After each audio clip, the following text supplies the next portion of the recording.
Bismillahirrahmanirrahim. Assalamualaikum warahmatullahi wabarakatuh.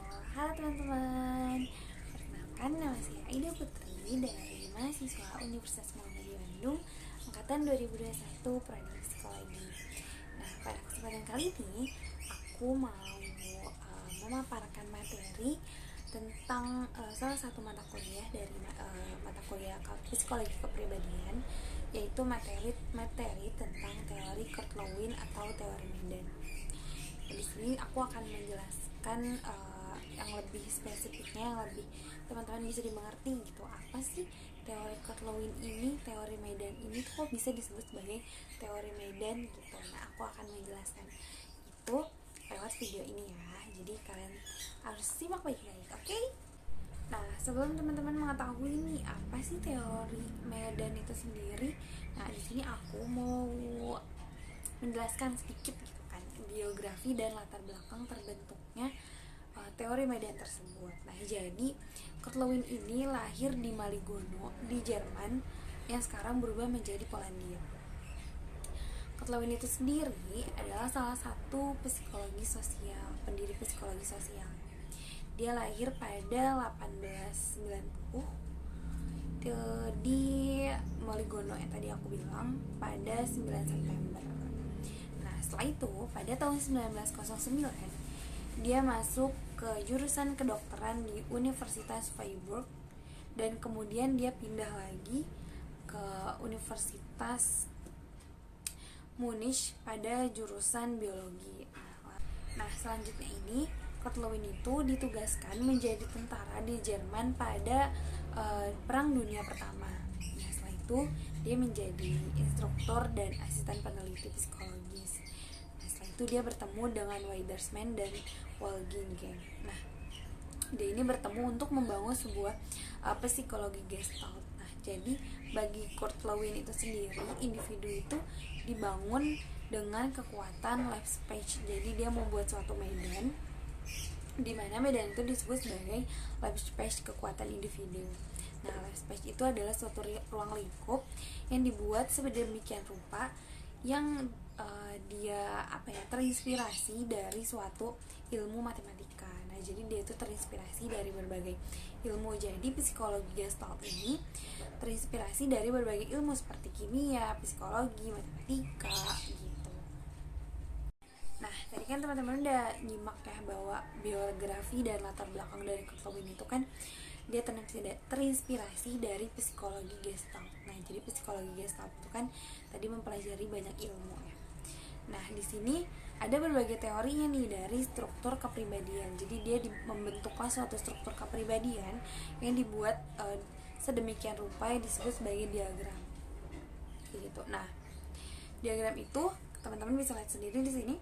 Di sini ada sebuah diagram yang banyak sekali ada retakan-retakan, ada lingkaran kayak gitu kan. Nah, lingkaran yang besar itu teman-teman bisa lihat itu disebut sebagai Leibniz atau ruang lingkup. Jadi di dalam situ terdapat sebuah ruang lingkup individu. Nah, di dalam ruang lingkup itu sendiri ada berbagai macamnya. Ada retakan-retakan juga, teman-teman bisa lihat ya. Ada retakan tebal, ada retakan halus. Ada juga lingkaran-lingkaran yang seperti kue donat itu ya. Nah, jadi retakan yang halus itu disebut sebagai region. Nah, jadi garis yang retakan itu disebut region, teman-teman. Nah, region itu atau bisa retak. Nah, sebanyak apapun retakannya itu diakibatkan oleh stimulus dorongan-dorongan dari lingkungan. Jadi semakin banyak dorongan-dorongan yang kita terima, semakin banyak juga retakan-retakan yang ada di suatu ruang lingkup tersebut. Nah, di sini kan ada tebal, ada halus. Nah, kalau tebal itu semakin kuat dorongan yang kita dengar, yang kita masukkan itu semakin tebal. Jadi jika garisnya semakin tipis, berarti itu bisa diretakan, lebih bisa lagi dipengaruhi oleh lingkungan kayak gitu. Nah, di dalam elips atau ruang lingkup itu garis yang tebal dan halus disebut sebagai garis boundaries. Nah, kalau garis tebal itu disebut permeable dan garis tipis itu disebut tak permeable gitu. Nah, di situ juga kan aku udah bilangnya kalau ada lingkaran. teman-teman bisa lihat, nah itu adalah sebuah daerah kepribadian, daerah pribadi. Jadi itu bisa mempengaruhi suatu gerakan motorik yang bisa dipengaruhi oleh stimulus. Jadi gerakan itu disebut sebagai daerah ruang lingkup psikologis. Oke, tadi kan teman-teman udah mendengarkan ya dari struktur kepribadian. Nah, selanjutnya ini ada dinamika kepribadian. Nah, dinamika kepribadian ini juga ada nih teman-teman aspeknya. Ada aspek energi, tindakan ya. Teman-teman bisa lihat juga di atas, aku udah bikin strukturnya. Di situ ada energi, ada tindakan, ada juga kebutuhan, ada event. Nah, di situ aku mau ngejelasin satu persatu. Kalau energi yang teman-teman bisa dengar, energi itu kan suatu kekuatan ya. Jadi di energi ini terbentuklah suatu tegangan. Nah, tegangan itu bisa muncul karena tidak adanya kebutuhan. Kayak misalkan kebutuhan yang kita terima dari diri kita ini kan makanan ya. Manusia bisa mengeluarkan energi karena adanya suatu kebutuhan. Kebutuhannya ini disebut. Nah, jadi kebutuhan yang dimaksud ini seperti ketika kita lapar, ketika kita merasa lapar atau haus, kita pasti membutuhkan suatu makanan. Itu disebut sebagai kebutuhan. Ketika kebutuhannya tidak terpenuhi, muncullah suatu tegangan. Jadi disebut sebagai dinamika kepribadian seseorang itu dibentuk dari suatu energi, kebutuhan dan juga tindakan. Jadi kalau tidak adanya kebutuhan, tegangannya itu makin kelihatan dong karena tidak terpenuhi di dalam tubuh kita.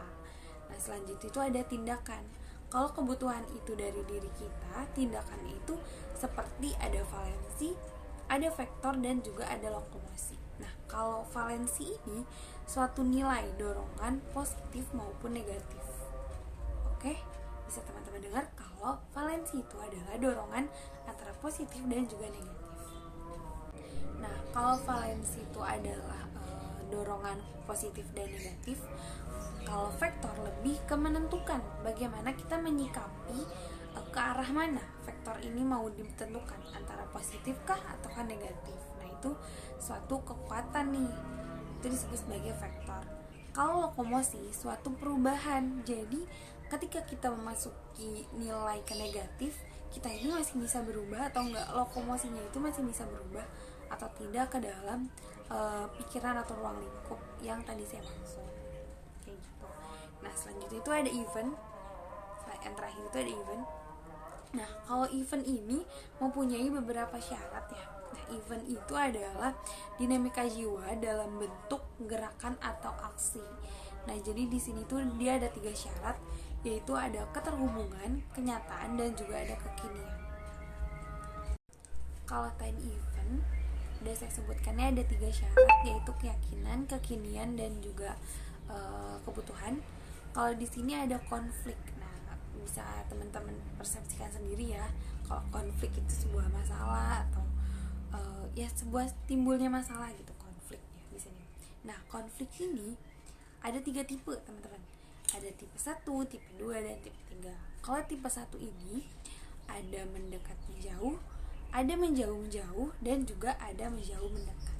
Nah, kalau konflik 1 ini mendekat-mendekat, itu adalah orang yang dikasih suatu kebutuhan yang sama-sama disenangi. Kayak misalkan teman-teman nih seneng buat kuliah di UGM, tapi teman-teman juga seneng kuliah di Unpad. Nah, itu adalah suatu pilihan yang sama-sama disenangi oleh teman-teman, kayak gitu.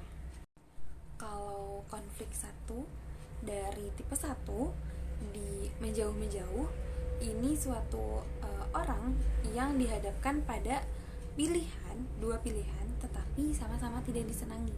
Kayak contohnya teman-teman ini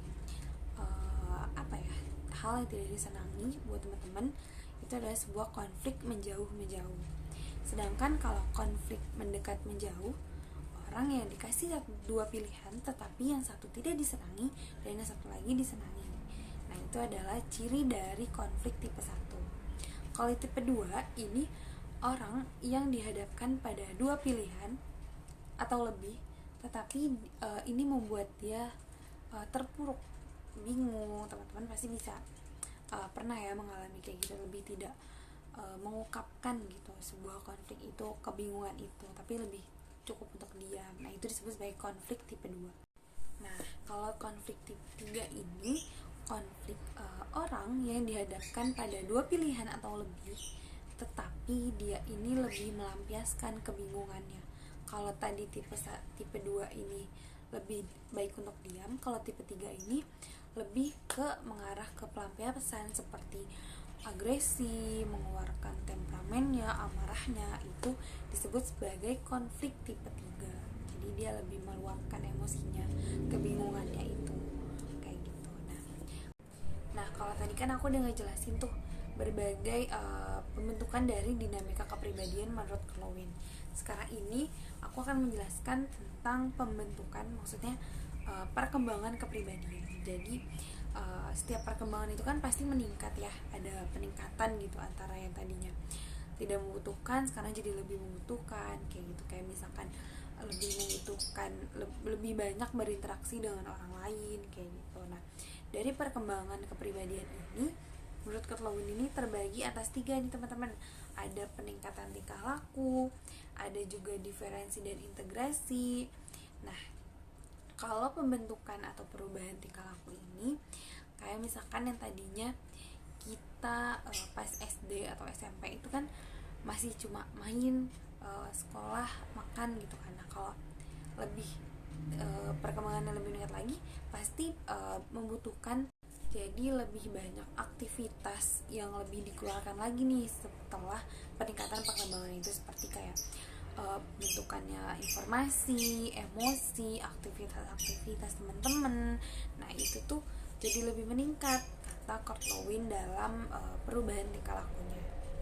Kayak misalkan organisasi, teman-teman nih yang tadinya cuma sekolah kayak main, pulang, kerjain PR. Nah, sekarang kalau lebih meningkat lagi, organisasinya lebih nambah kayak misalkan ekstrakurikuler, hobi, kayak gitu-gitu. Nah, itu sebuah perubahan tingkah laku dari perkembangan. Nah, kalau misalkan dari diferensi dan integrasi ini kayak teman-teman yang tadi kecilnya itu pikirannya masih belum nyata, sekarang udah nyata. Kayak misalkan masih berhalusinasi, masih mikir yang jauh, masih mikir yang enggak, sekarang lebih mikir ke positif, lebih mikir kayak yang lebih nyata, lebih mikir kayak ke depan, fokus gitu. Nah, itu sebuah diferensi.